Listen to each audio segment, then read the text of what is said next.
Good evening, folks. We're here with Cornmeal. We're on their bus. It's a little scary. Well, you know, as a songwriter, when you get out there and you start playing your songs a few hundred times across the country or whatever, a lot of the meaning kind of dissolves after time, and it becomes more of an interaction between the crowd and the band, and that song generally gets left to the audience after a while.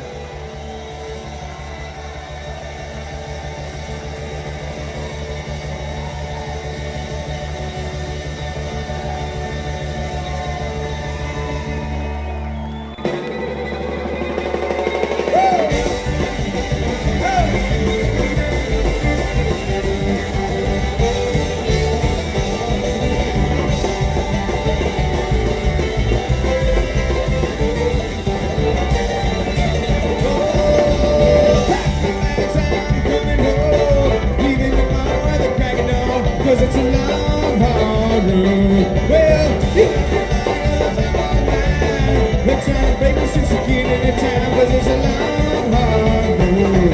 It's a long, hard road. Getting to the end, it's a long, hard road. But I'm coming home again. A long, hard road. I ain't been singing yet. It's a long, hard road. Woo!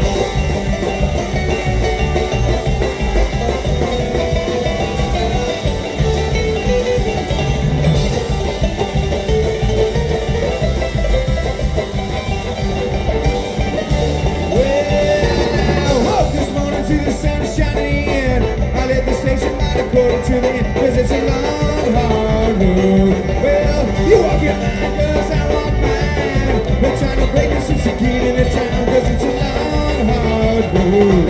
It's a long, hard road. Beginning to the end, it's a long, hard road. But I'm going home again. A long, hard road. I ain't no singing yet. It's a long, hard road. One of the things that make Cornmeal so special to me is the crazy amount of influences you bring to a show. Besides the obvious bluegrass and psychedelia, I hear like everything from ragtime to Indian music and electronica. Does one of you bring an idea to the band on what you want to do? Do you guys just all get together and figure out what you want to explore? Is there a yodeling song coming? That would be nice. The yodeling song. We've talked about a sea shanty expo, kind of workshop. It's a workshop. Sea shanty workshop for 2011. If we make it back to Jammers, we'd love a sea shanty workshop. Makes sense. But yes, everyone just brings a little piece of what they have been listening to or influenced by. I mean, all of our influences change constantly, from sea shanty to polka to ragtime to dance music. So, but it can even go to where Allie's playing a certain scale, and Chris will hear that, and he'll jump onto it, and then all the rest of us will feel the same and listen to the same thing, and then all of a sudden we're going to this different, mode than what we were in before. So sometimes it's not somebody consciously brings something to the table, it's something that happens just in the spur of the moment on stage that everybody responds to instantly. So sometimes it is premeditated, and other times not at all. So it can just happen organically. A lot of times it does. A lot of times it does happen organically, originally, and then if we really like something, we'll keep it and hey, what was that one cool thing we did? And build on it and build on it. But I think that all comes. Your question really derives to the fact that we just have a very open mind about it all. We're not the kind that wants to box ourselves into a corner with the style of music we play, and that's really ultimately what it comes down to. So anything can filter in. Sweet. Sometimes bad, sometimes. I haven't heard much bad. All right. So you're admitting you've heard some. It's okay. I don't heckle or anything.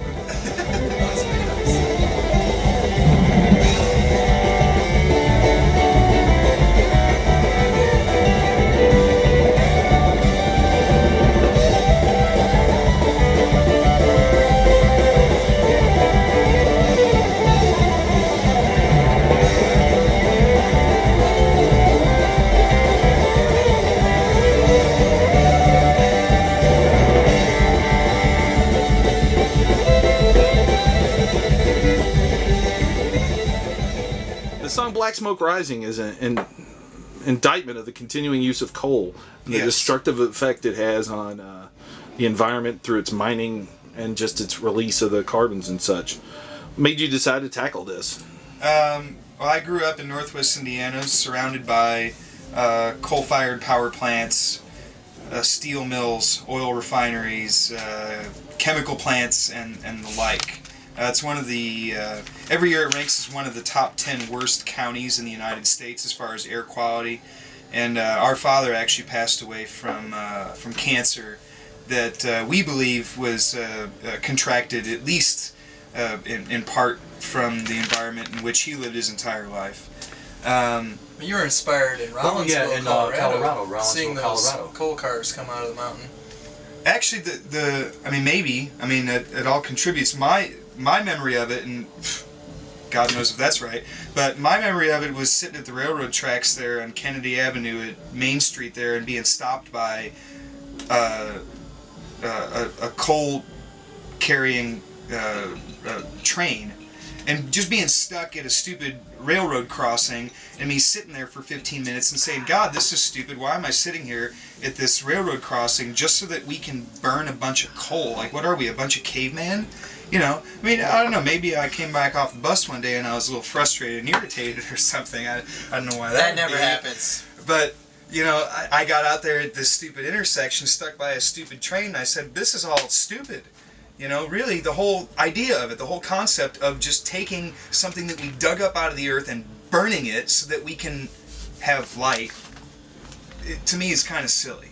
And I think that in the 21st century, I know that there's technology out there that we could better utilize our resources without destroying the planet and our people as viciously as we're currently doing. So that's basically it. Let's hear it for the paradigm shift.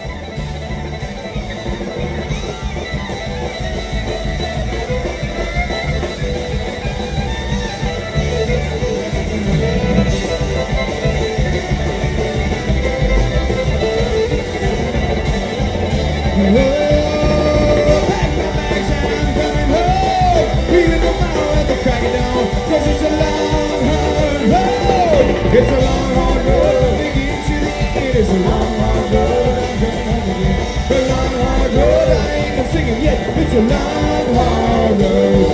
Yes, it's a long, hard road, but they're getting to the end. It's a long, hard road, but I'm coming home again. A long, hard road. I ain't been singing yet. It's a long. You guys just broke 10,000 fans on your Facebook page. How important is social media to you in spreading the word of cornmeal?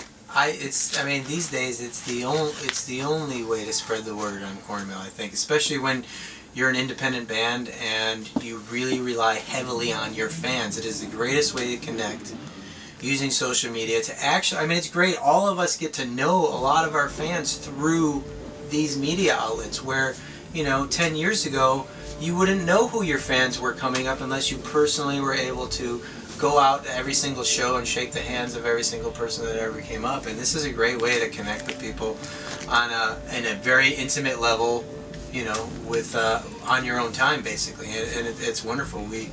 We hold it in high regards and really believe that the grassroots way is the reason why we're sitting here, and doing as well as we are, is because it's all been a social media form of one way or another, whether it's been, an independent marketing campaign of one such or another. But It beats licking stamps. yeah, it beats licking stamps.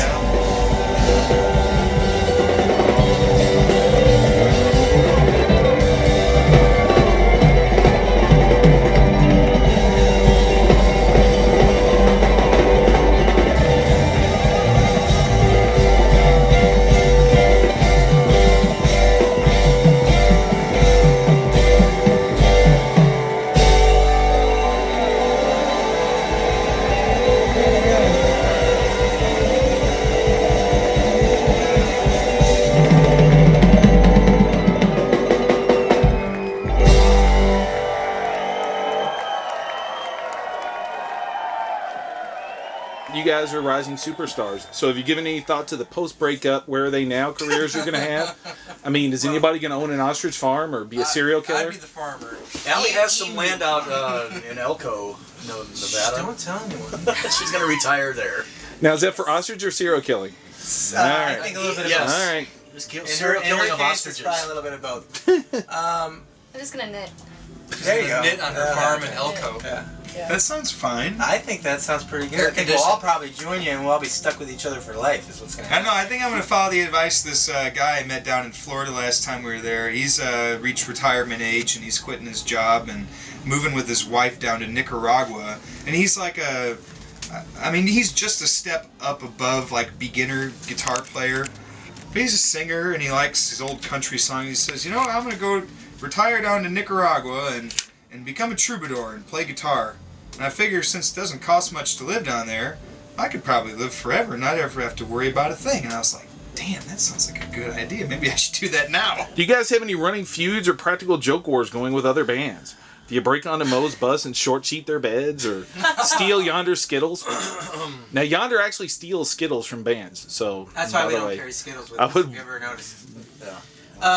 We don't have Notice no Actually, Skittles. I will tell you this: we don't really have any long-term jokes, but I do try to leave, and this is a true story. I do try to leave bottles of bourbon for bands playing the next night that we know at the clubs that we play. Bottles such as Woodford Reserve. Man, this Yeah. Woodford's You know, good. and that actually makes me want to bring you more bottles less if you're just giving them away to the next. No, we don't give Woodford Reserve away. It's I mean, too special. We geez. give the All cheap right. stuff away. All right.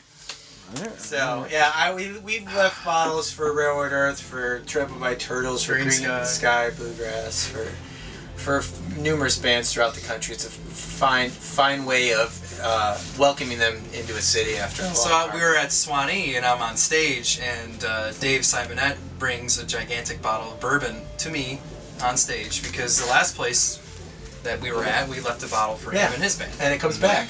Excellent. And it came back like twice the size of the bottle you left That's there. tenfold. It grew. Yeah. I'm gonna act like I care here for a second with the camera and stuff. All right. Need a refined look under this.